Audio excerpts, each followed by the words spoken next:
community resource, one that promotes, connects, and fosters a sense of well-being.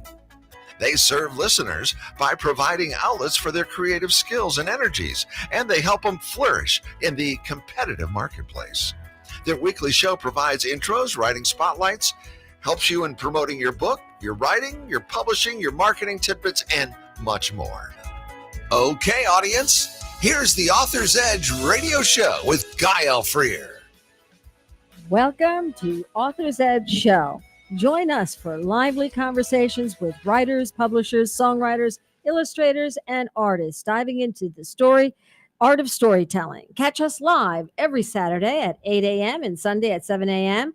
on KWRH FM 929 and KXOK FM 1029, or stream online at kxok.com, KWRH929.com, and via free apps, iHeartRadio, Odyssey, and TuneIn. The show also airs nationwide Monday to Friday, 8 to 9 a.m. on the My Genre Radio Network. Missed an episode? Find us anytime on SoundCloud, YouTube, or at authorsedge.org. Now that's authorsedge.org. This segment of Author's Edge Radio Show is sponsored by Edit Right, professional editing and publishing support for authors who want their stories to shine. Learn more at editright.com. That's EDITWRIGHT.com. Edit Right. Welcome back to our studio, everyone, and welcome to Author's Edge. It's great to be back in the studio again with Ralph, my driver, and hubby. Shh, don't tell anybody. And Mark, the man behind the scenes. I am your host, Guy Alfreer. And today we have an exciting guest joining us, Nikki Jacobsmeyer, the author of The Ghostly Tales of St. Charles, Spooky America. So that means we're going to learn a lot about ghosts, I'm hoping.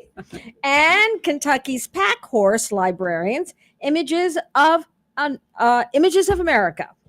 Nikki writes fiction and nonfiction for both children and adults.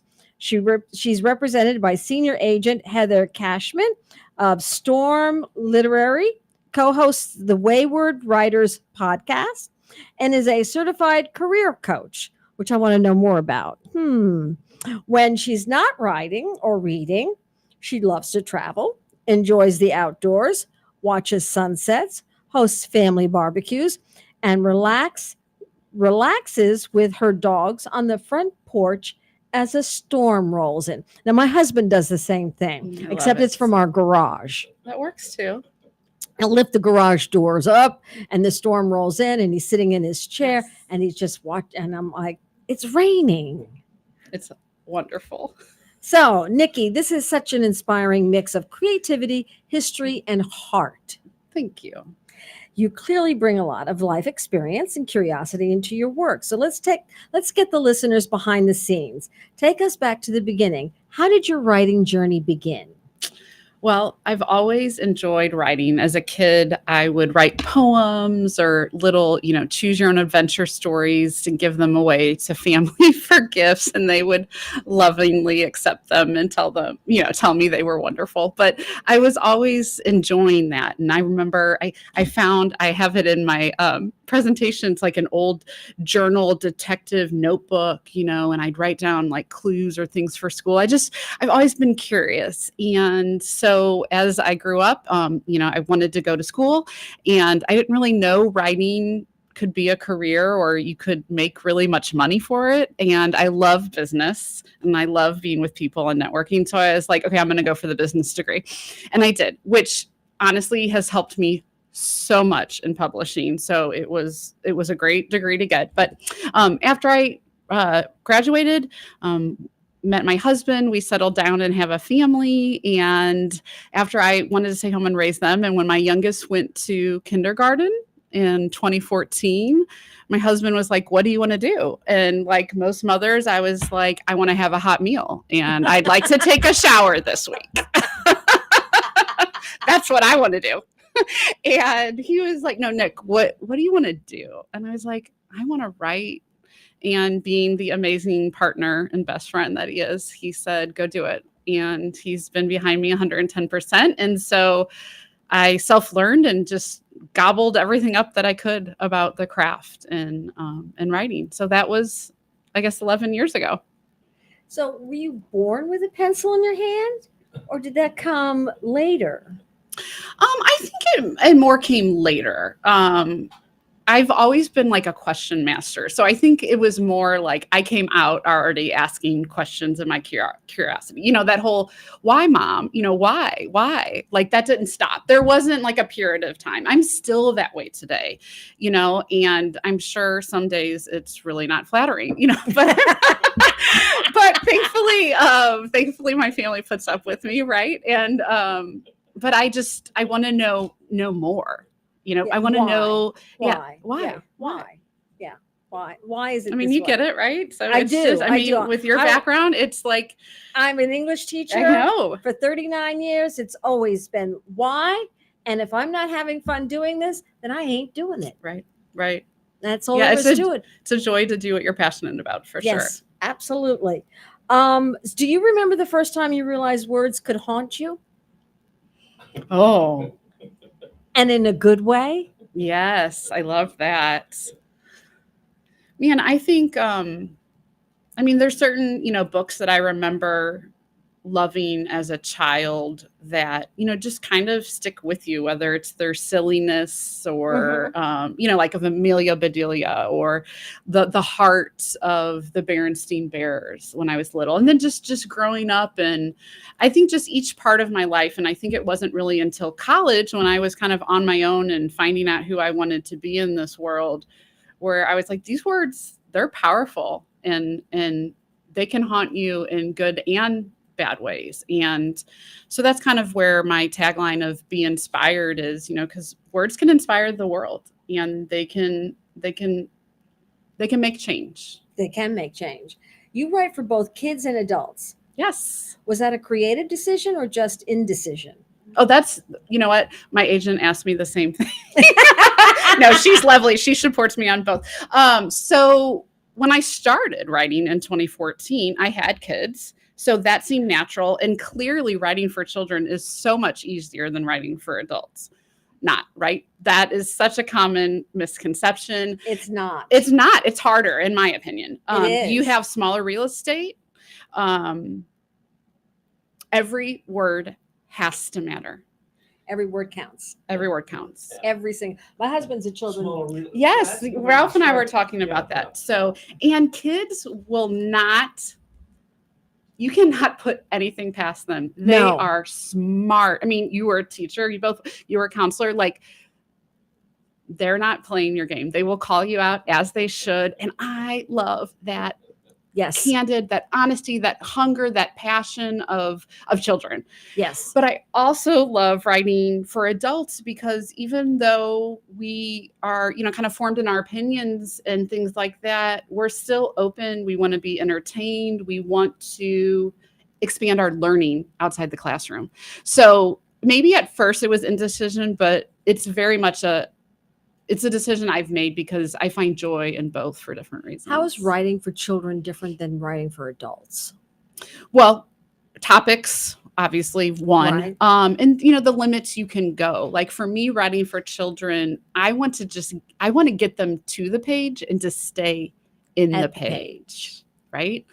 And adults, when they're buying a book, unless they're trying to impress someone, they're buying it for themselves. Like, right, you get to a certain age where you're like, I'm living my life, and you all can just, But children, when kids say, oh, I don't like to read, in my mind, I'm like, you just haven't found the right book or the right author. Right. And so that to me motivates me. Like, what an honor that would be if one of my books was a book that a kid fell in love with the written word. Right.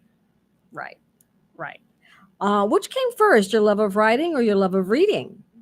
Spooky Stories by Flashlight. Ooh, I'm gonna say I think my love of writing came first, which is weird. And honestly, I tell this at school visits. Like, I was and still am not a great speller. And I tell kids this. Wait a second. I know you're an English teacher. No. Let me squash that whole concept right there. Okay.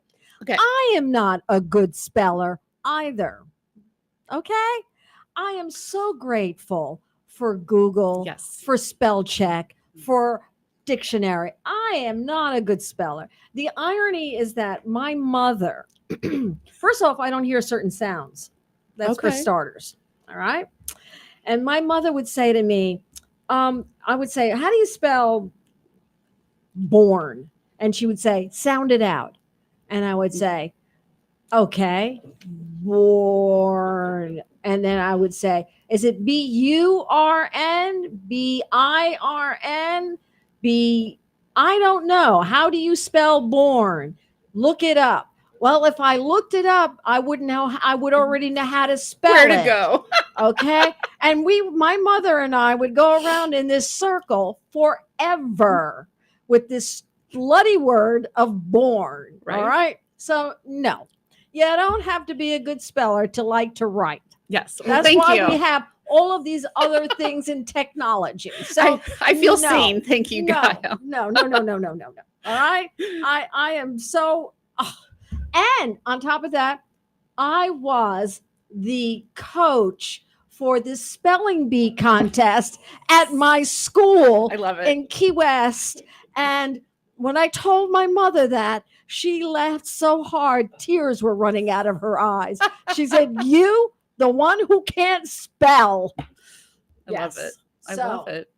Let's squash that Thank concept you. right there. Well, I squash it for kids when I go to school visits, and I tell them, And you can use me for an example. Okay, great. Thank you. Now I'll have two. Okay. Use me for an example. And you know an English teacher who Yes. doesn't Like- who's got this idea that spelling, yes, we do need to learn to spell. Absolutely. Okay. And yes, I did have spelling lessons. And yes, I did teach all of the spelling rules. I did all of those things. But then I also believed in using spell check Reference material. and use it. I mean, there's a reason why we have reference materials. Absolutely. Use them. Absolutely. So go ahead. Yeah. So I share that with kids. I'll say, people and I will tell them and be vulnerable and be like, I'm not a good speller, but I can write and you can too. And so don't listen to people that say you can't do this because you can't do that, because we all have strengths and weaknesses, And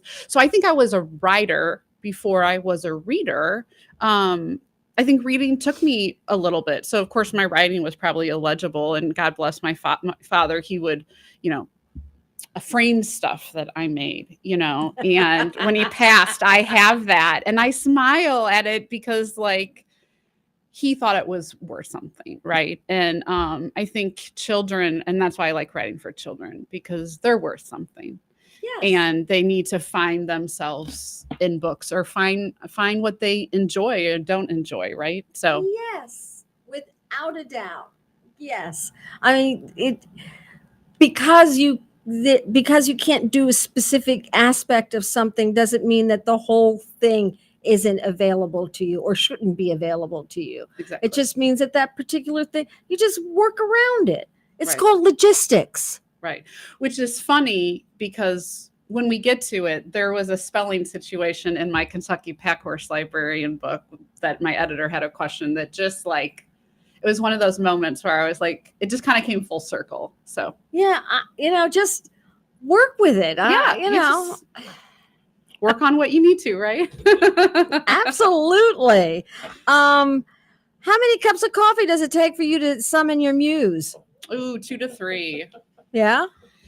Yeah. And then sometimes, you just bypass all things to go. Sometimes there is no muse that day, right? And you just have to put your butt in the seat. That is one of the things I've learned. It's a discipline. If you wait around for the muse. Or you could be like that writer. See, there was a writer that my mother used to tell me about, that the wife would lock the writer up in his office, lock the door. Sounds very Jane Eyre. Yeah, lock the door and wouldn't let him out until he wrote 1,000 pages or something, some astronomical thing like that. And then she would let him out. Yeah. Oh, goodness. And I was just like, oh, my goodness. My husband better not take any ideas from that.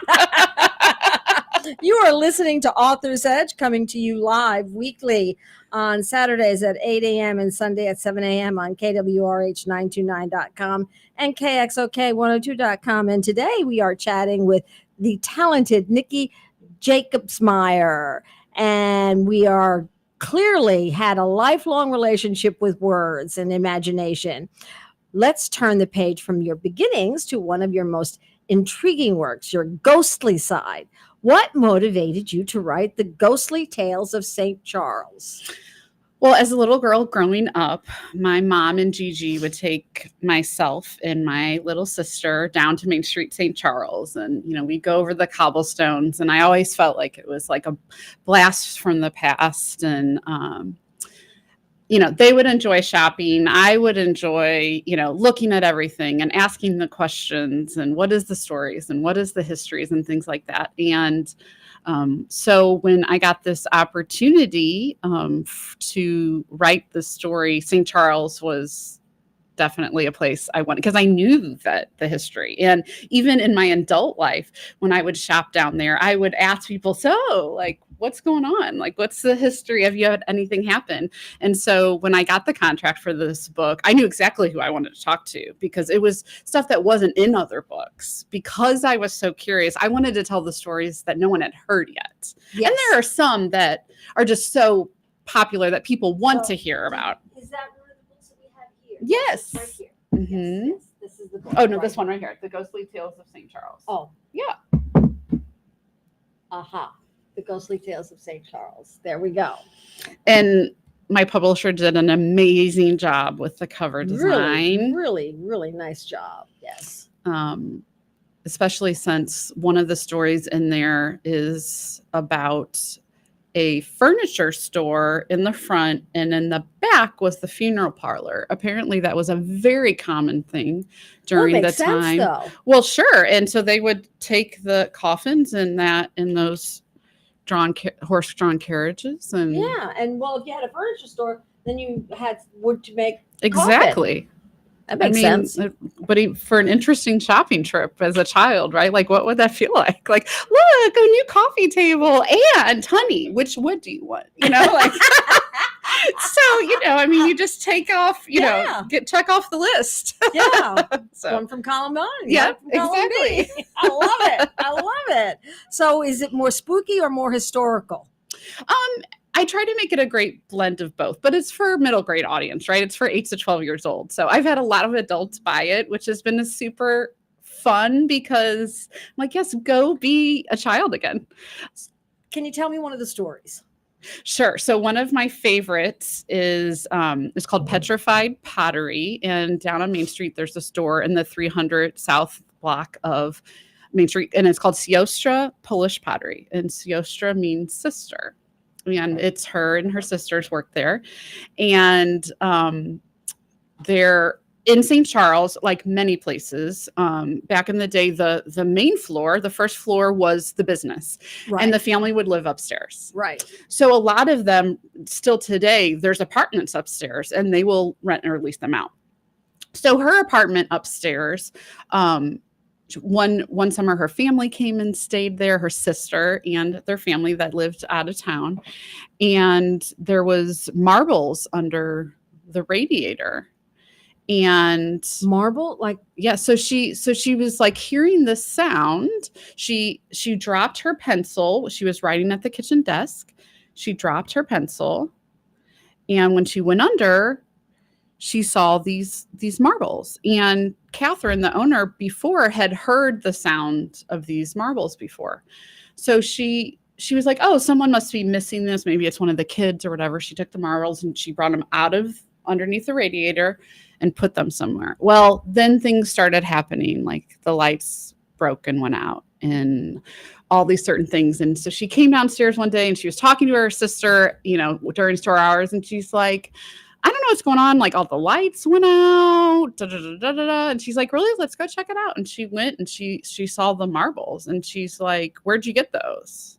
She's like, oh, I dropped my pencil and I pulled them out of the radiator. She's like, you can't pull them out of the radiator. Like those are the kids that live here. Like those are theirs. And so it was really, really interesting when I went to interview her, she took me upstairs, and under the radiator are the marbles, and they don't move, but you can hear the sounds of marbles echoing because it's all wood floors. And upstairs they also So they're kids, they're ghosts yes, that play with the marbles. that is the story of the family that was there. And then there's a gentleman in their front room that faces Main Street, is now a classroom because they'll teach classes, cooking classes or Girl Scouts. And across the street is a restaurant. And it was late one night, and the owner of the restaurant across the street was in her upstairs office. She looks across the street and she sees a man going across. And she knows that this isn't the store, it's a classroom and it's after hours. And so she called the owner and she was like, Catherine, I think someone's broken into your, well, I'm sorry. She's wanting to call, and she's like, maybe I'm seeing something. It's late, and so she looked again, and she thought she saw another figure walking again, and she's like, okay, let me get her number. Well, she didn't have her phone number, and she's like, okay, should I call the cops? Am I being silly? What's going on? She looked up again, she didn't see it again. So the next day, she thought, you know what? I'm going to get there before Catherine gets to the store because I want to tell her, like, I just feel weird about it. So she's waiting outside for her neighbor. And she's like, this is what happened, and they're like, okay, well, let's check it out. So they check the exterior. Nothing looks like it's broken in. They go into the shop. Nothing is, it's all Polish pottery, right? Nothing's broken, cash, everything is fine. They go upstairs to the classroom, and the owner's like, what did this guy look like?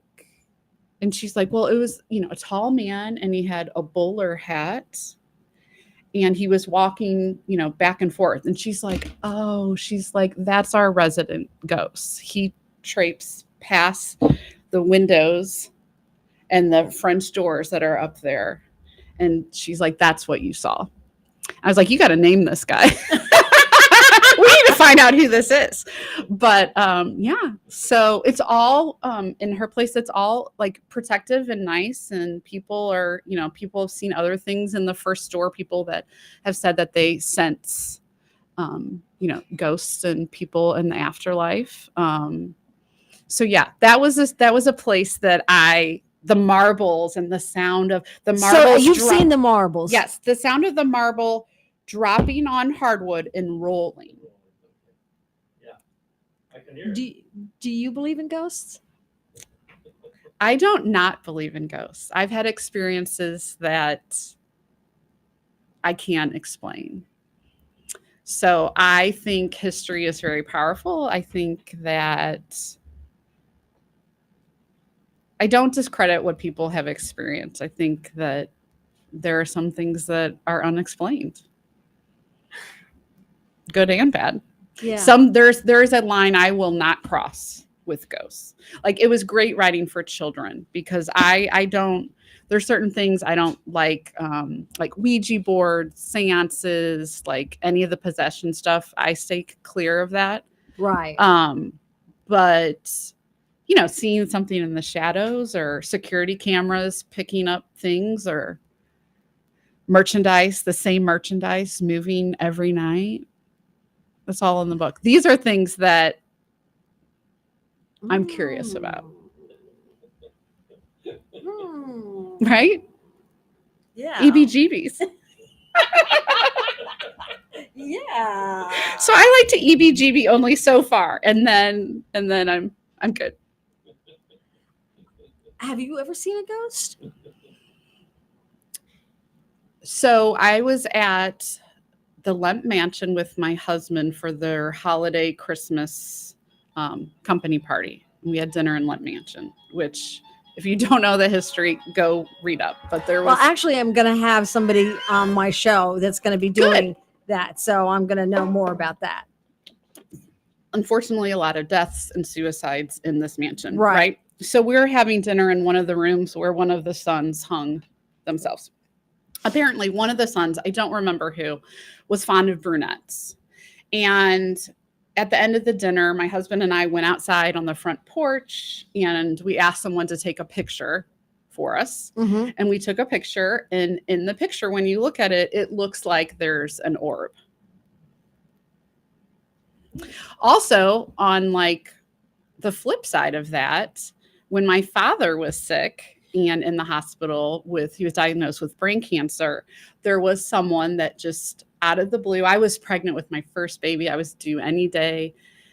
Someone came by, took my hand, put a silver cross in it, walked away. And when I looked at it and turned to like find the person, I couldn't find them. And I mean, I hunted down this place because I wanted to like, who are you? Thank you. And I couldn't find them. I still have it today. So those have been my experiences, and I don't have answers to them, but they make for good stories and good questions.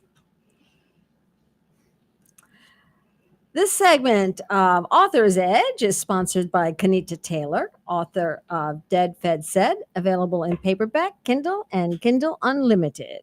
Want to join Kanita and Edit Right in supporting Author's Edge?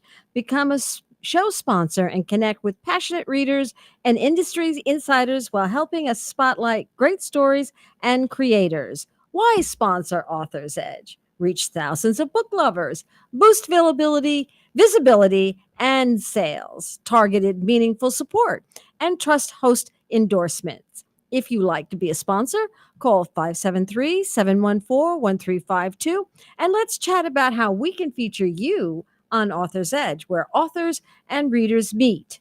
If you're in Missouri, consider joining the Missouri Writers Guild, founded in 1915 to support writers through workshops, conferences, contests, and local chapters. Visit MissouriWritersGuild.org to learn more and join today. Bada boom, bada bang.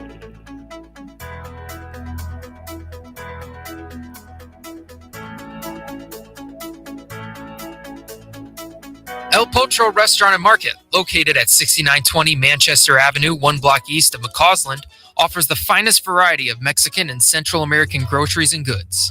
El Potro Restaurant serves authentic Mexican and Central American cuisine, including daily specials, not to mention the best horchata and tastiest margaritas in St. Louis. Open 7 days a week. El Potro, 6920 Manchester Avenue, 1 block east of McCausland. Merton Services is a heating, air conditioning, and commercial refrigeration business that's been providing exceptional services in St. Louis for over 50 years, and they take pride in providing services and comfort to both residential and commercial customers. With the temperatures rising in the summer and dropping in the winter, your comfort and health can be put in jeopardy. With proper checks and maintenance, Mertens will keep your equipment in top shape. And when it's time to replace your furnace or your air conditioner, they've got you covered. With a wide range of options, Mertens has the perfect HVAC system to fit all of your needs. To find out how the good folks at Mertens Services can help you with all of your HVAC needs, contact Mertens Services at 314-845-1500. That's 314-845-1500. Mertens Services, 314-845-1500. Jewels on Hampton in St. Louis Hills is paying some of the highest prices on gold, silver, diamonds, semi-precious colored stones, coins, flatware, and fine watches on site. Jewels on Hampton is a premier jeweler featuring Alvanza's jewel art designs with an exquisite selection of diamonds, semi-precious stone jewelry, and vintage watches. Their expert design team can restyle your jewelry to today's contemporary style. They also do jewelry and watch repair. Need extra cash? Jewels on Hampton is paying some of the highest prices on gold, silver, diamonds, semi-precious colored stones, coins, flatware, and fine watches. Bring in your collectibles and clocks, sports memorabilia, and figurines too. Jewels on Hampton, 4506 Hampton, just 3 blocks south of Chippewa. Call them at 314-752-5000. 314-752-5000. Jewels on Hampton. Welcome back to Author's Edge, coming to you weekly on Saturdays at 8 a.m. and Sunday at 7 a.m. on KWRH929.com and KXOK102.com. And today we are chatting with Nikki Jacobsmeyer, author of The Ghostly Tales of St. Charles and Kentucky's Pack Horse Librarians. And what we're going to talk about now is the Kentucky Pack Horse Librarians. All right, and we have a quote that you gave me. Yes. Marking the ridge lines and hearts of the Appalachians during the Great Depression, pack horse librarians delivered hope one book at a time. The books librarians shared were then and still are windows to the world, giving promise of a brighter future. That passage captures the spirit of the mountains and the heart of the people who rode them. So let's talk about what inspired that passage, and what were your feelings as you wrote that? So I learned about these women in 2017. One of my critique partners knew that I loved history and nonfiction, especially little known histories. And she read an article in Atlas Obscura about the pack horse librarians. And she forwarded it to me and she's like, these women are cool. What do you think? And I was instantly just enchanted. Their grace and grit during a time of the Great Depression in the mountains is just, it actually mirrors the spirit of the Appalachia community still today. And after visiting there a couple times with research, writing that passage, I just feel like you feel it in the mountains when you're there. You feel it when you're with the people, and they will give you the shirt off their back. I mean, and they have been wonderful and inviting to me as I try to capture who they were then and still are today. Tell me more about the pack horse. Tell us more about that. So these women, during obviously the Great Depression, they, through the WPA with FDR Roosevelt, really the spearhead of it was the First Lady, was Eleanor, and she wanted to help women get back to work. And something I read early on in my research, she said, obviously people were hungry, malnutritioned, all that, right? Especially in rural areas and especially in southeastern Kentucky.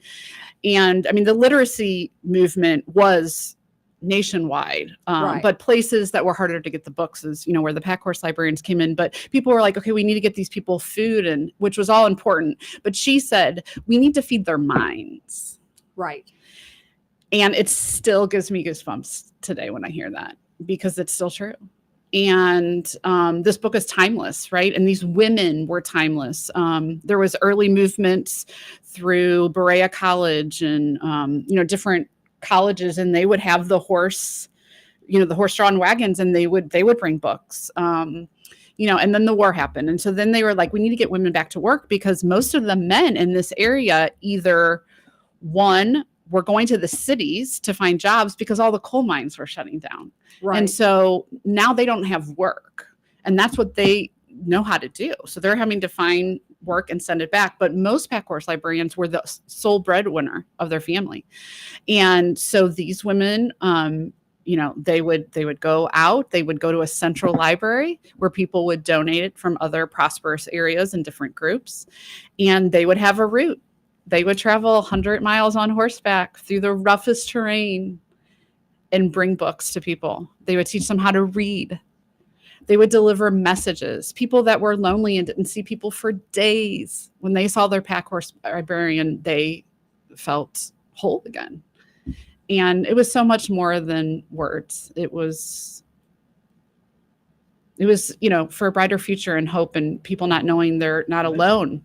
Yeah. And what's interesting is when I wrote in this book, I started writing it as a picture book, which I'm so happy to say is been bought and is going to be coming out in 26 or 27. So writers, be persistent, don't give up. It'll be like a decade later, but that book is coming too. But I was starting to get just discouraged, like, okay, I'm having a hard time. My agent and I are having a hard time selling this book, and what's going on. And then the pandemic happened. Right. And all of a sudden, I mean, Gael, I don't know if you remember where you were, but I was in my library when it was, indefinitely shutting down. I was in my classroom. Okay. That 2020 was when I had that school year, I decided to retire. So we went out on spring break, and I never went back. So I remember exactly where I was. Same for my kids. Yeah. I was in my, I had finished out my school year in my dining room. doing Zoom, where no students showed up to my class. Oh, bless you all. I just, yeah. Well, That's what I was doing. so yeah, I was at the library, and you have 100 count is your cap on what you can do. And I literally got 100 pieces of materials because I was like, we don't know when this library is going to open again. No, I'm not a huge fan of this genre, but maybe I will be, or maybe my kid will be. And it was like, I mean, I'm a woman of faith, but like there was like this panic, like what's going to happen, right? So all of a sudden, all of us in our country and across the world were in a similar situation where we could have empathy during the Great Depression, where you can't go anywhere, you can't see anyone. Hope you have books at home because you can't go get something, anything. And all of a sudden, I was like, people need to know the story. Yeah. And because of the pandemic, now children are, sometimes some of them are a little far behind on school because they weren't in the classroom. Right. Mm-hmm. So like, it's back to that too, like how, publishing's changing. Like, how can we help these readers that it has changed dramatically, need a little extra help? And that's what just captured me, that these women would leave their families to provide for them, and their kids were working too, and go immerse themselves in the community to help others. So how was it set up? Sure. Okay. So every county, well, most counties, not every county, but a lot of counties would have their own like central library branch. Okay. And all the donations would come to that central branch. There would be a couple librarians, depending on the size of the county, that would stay in the library for people that were more like urban-esque, that they could walk in. They would also, go through collections and mend them. They would make scrapbooks, which was one of the coolest part of the whole movement, because there's still scrapbooks to be found.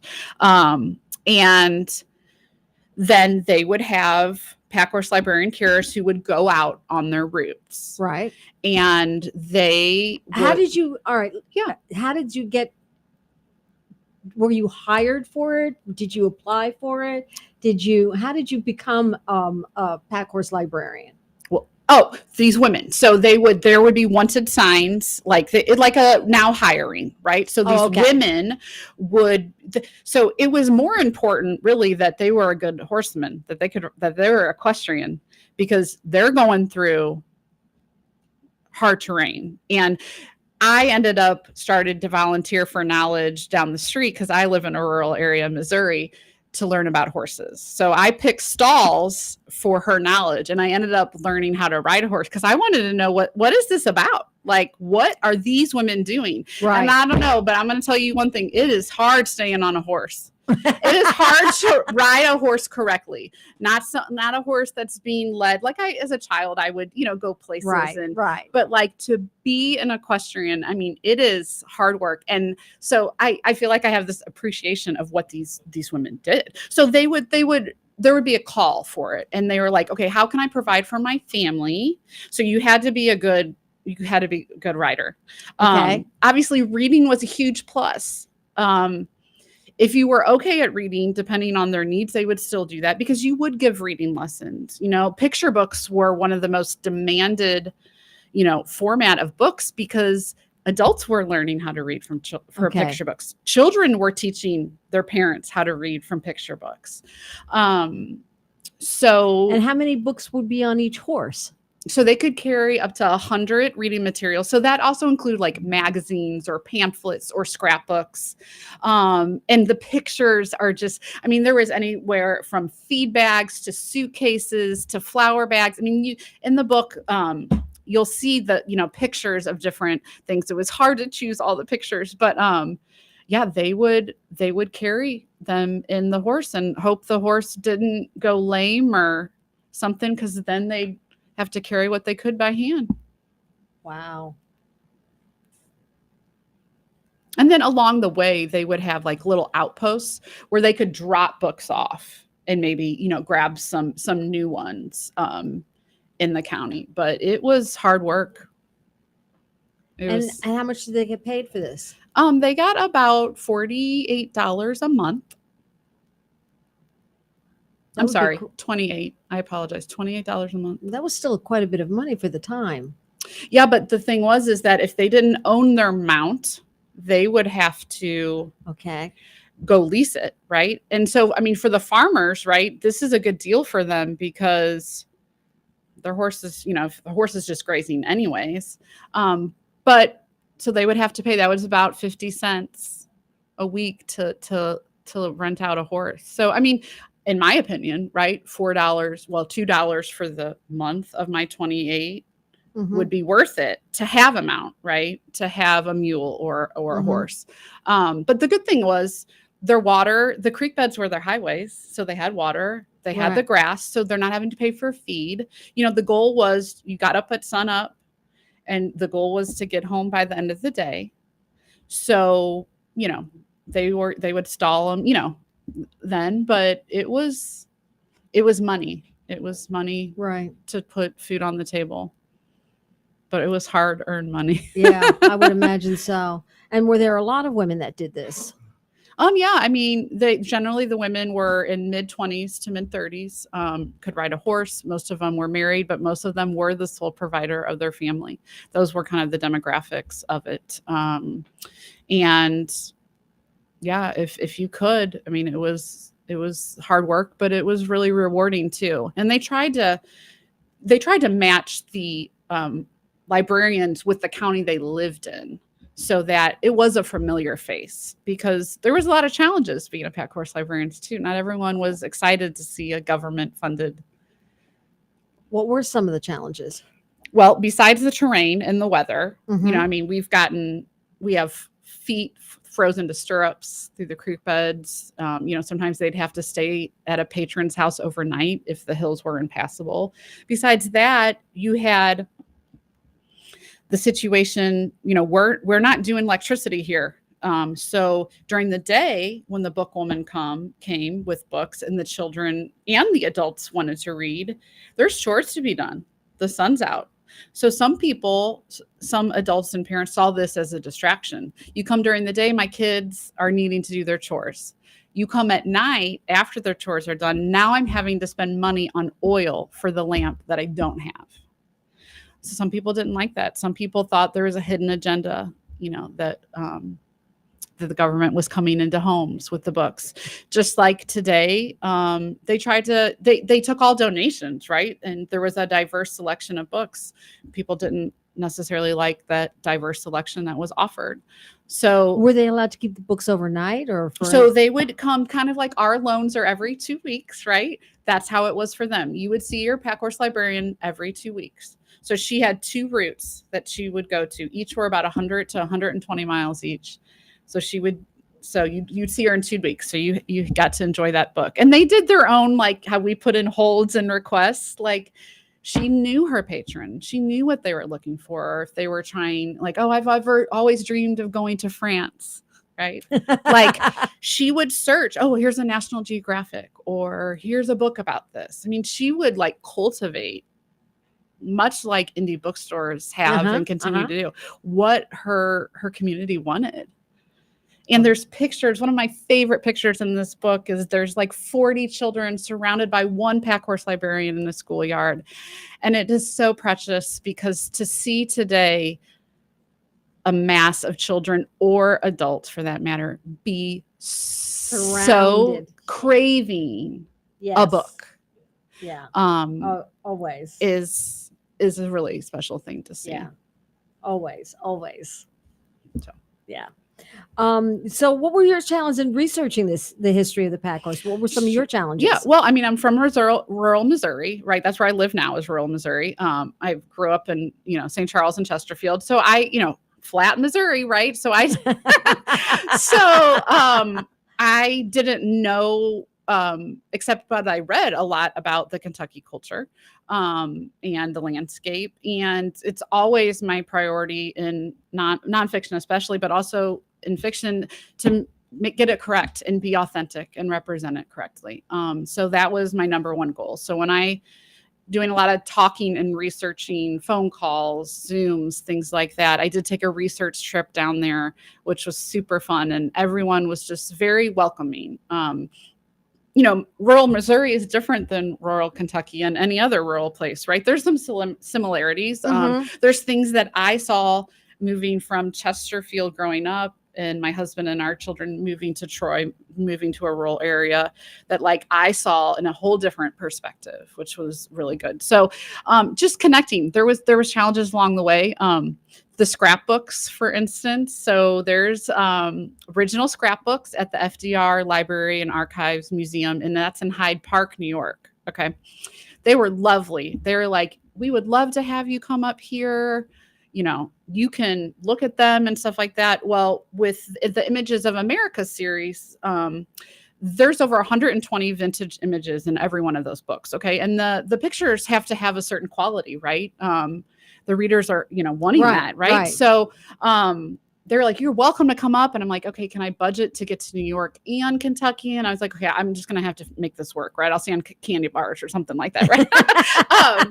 But the thing is, and I was like, okay, great. Well, would I be able to scan them? And she's like, you can touch them, with our gloves, which I love those white archive gloves. Okay. She's like, you can touch them, but they're so delicate that they're not going to be able to come out of the scrapbook and put on a scanner that I have. They won't survive it, right? They're 100 years. And I was like, okay. And so I was at like a dead end because I found these scrapbooks from this professor and photographer, Jason Vance.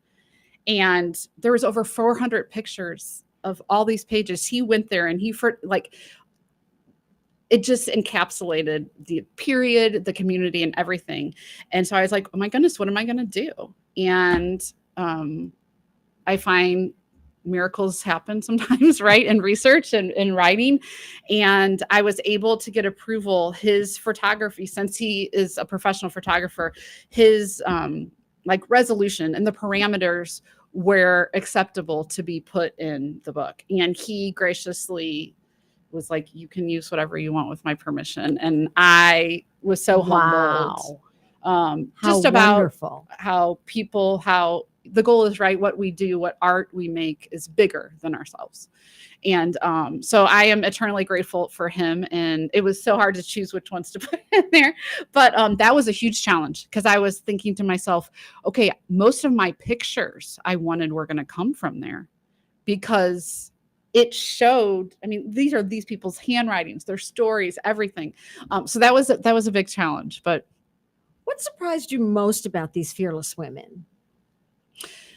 Their selflessness. They would, leave their families to provide for their families. They would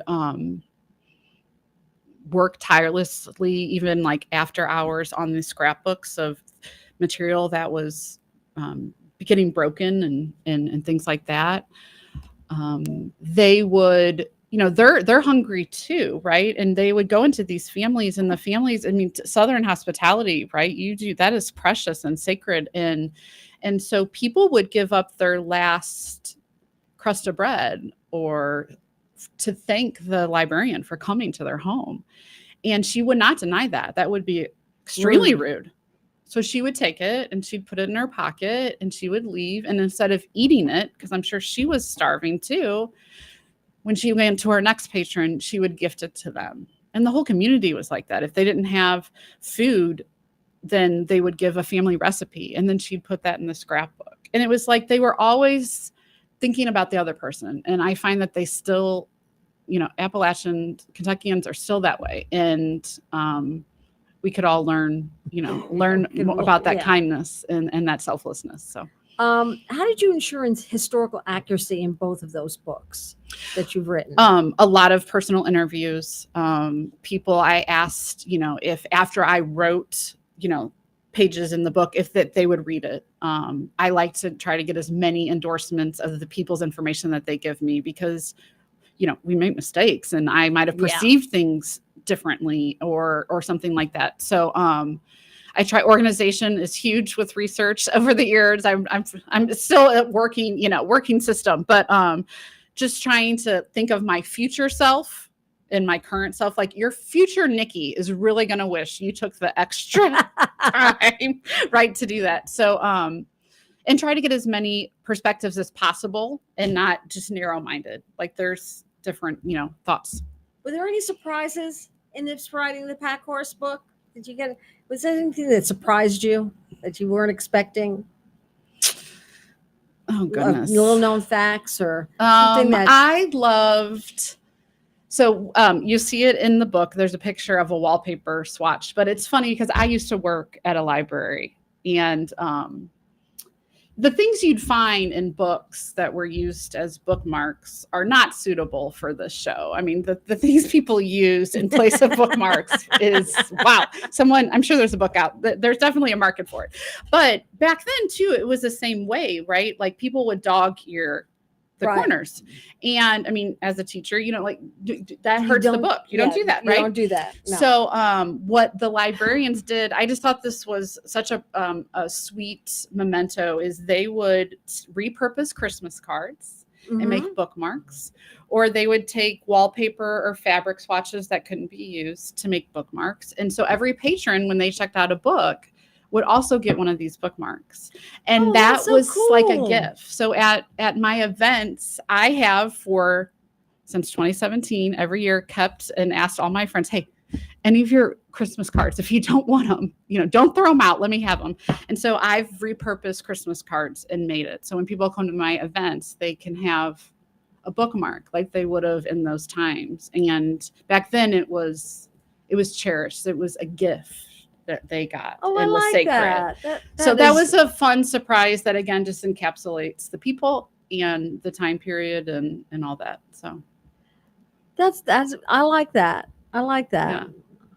The only thing is that nowadays we don't send Christmas cards. Well, I know. So and they're fewer, right? Because now you get the picture ones, which are lovely. But every once in a while, there will still be the good old. Yeah, I'm one of them. Yeah, I love it. Well, I'll take your Christmas cards if you don't want them. Because I do. I sit down and you write them out. That I sit down and I address. Yeah, and people are diligent about that. So those are the ones, and I have several people. So there's. You're represented by Heather Cashman of Stormy Literary. Does that mean does that mean your ideas come with thunder and lightning? I can only hope. That is the goal, right? What's the biggest storm you ever weathered as a writer? Oh, I will say one of my times, I had the picture book that's coming out in 26 or 27 about the Pack Horse librarians. I had, with a previous agent, we had a Big Five editor show interest, and she really loved the book. And we did 2 revise and resubmit rounds, and I learned so much. And it turned out that she didn't buy it in the end because there was another book that had already been bought. And nonfiction is, there can only be so many titles about, one thing at one time. And so that was a big storm for me. It was right around Christmas when it happened. And, I'd been trying to sell this book for a long time and done the round of revision. So that storm was a time of, I guess, self-reflection of like, am I really a writer? Can I do this? What do I have the chops? Do I have the stamina, right? Gail, it's like, it's hard. Here's the thing. Here's the biggest surprise and advice I have when people ask me. I was like, I thought when people were like, oh, writing's hard and the publishing industry is hard, I was like, oh, okay. Like I get up in the morning and find I'm out of coffee for the day hard. No. No. It's soul hard. Yes. It's soul hard. And if you don't know your why as to why you're doing it every day, it can overcome you, right? And so that was a storm at that moment. And there's a vulnerability in writing. Absolutely. That if you not putting your soul into it, correct, and you put it out there and it gets stomped on, it's very difficult to do it a second time. Sure. And a third time. It's worse than falling in love and getting heart crushed. Yes. It's worse than that. It's very hard. Yeah, like you said, the vulnerability. And that's what I tell people, like, You have to be brave, though. Actually, I'd much rather fall in love and get heart crushed because there's always another one out there. But your book, Right. no. Right. Well, and publishing's a business, which I agree with, but your work is not. Your work is very personal, very Aaron Brockovich here. Yes. If it's not, it's got to begin with being personal. Yes. It's your heart. Absolutely. Absolutely. And that can never be replaced. Yes. So after that storm, I kind of took a hot second. Like I needed to kind of pick up the pieces. Yep. We'd been selling a lot of rejections, yep. right? And then it was like this beacon, and then, but I learned that I got to have amazing attention on a manuscript with an editor, at a Big 5 publishing house for free, because I had an agent, and that was an amazing experience, and it made it better.